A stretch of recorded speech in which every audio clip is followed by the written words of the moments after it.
പരിശുദ്ധ പരമ ദിവ്യകാരുണ്യത്തിന് എന്നേരവും ആരാധനയും സ്തുതിയും പുകഴ്ചയും ഉണ്ടായിരിക്കട്ടെ.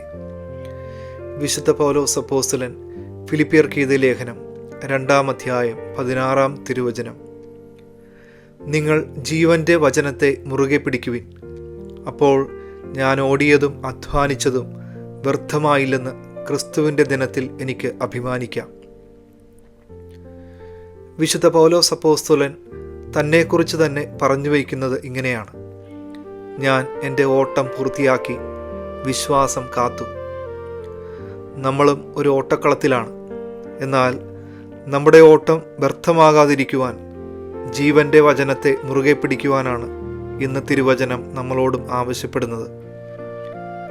നമ്മളെക്കുറിച്ച് തന്നെ ഒന്ന് വിശകലനം ചെയ്യുമ്പോൾ ചെയ്തു കൂട്ടിയതും പറഞ്ഞതുമൊക്കെ വ്യർത്ഥമായി പോയി എന്ന് നമുക്ക് തോന്നുന്നുണ്ടെങ്കിൽ അതിൻ്റെ കാരണം കർത്താവിൻ്റെ വചനത്തിന് നമ്മുടെ ജീവിതത്തിൽ സ്ഥാനമില്ലായിരുന്നു എന്നതാണ്.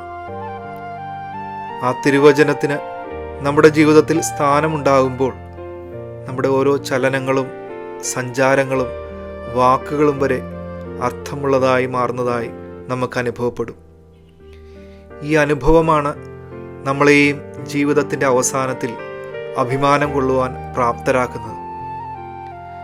ജീവന്റെ വചനത്തെ മുറുകെ പിടിച്ചുകൊണ്ട് അഭിമാനത്തോടുകൂടി നമ്മുടെ ജീവിതത്തിൽ മുന്നോട്ട് നടക്കുവാൻ പരിശുദ്ധാത്മാവ് നമ്മളെയും അഭിഷേകം ചെയ്യട്ടെ. ഈ തിരുവചനം കേൾക്കുന്നവരുടെ കുടുംബങ്ങളിലും വ്യക്തിജീവിതങ്ങളിലും പരിശുദ്ധാത്മാവിൻ്റെ നിറവുണ്ടാകട്ടെ.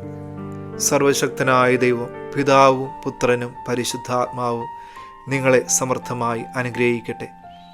പരിശുദ്ധ പരമ ദിവ്യകാരുണ്യത്തിന് എന്നേരവും ആരാധനയും സ്തുതിയും പുകഴ്ചയും ഉണ്ടായിരിക്കട്ടെ.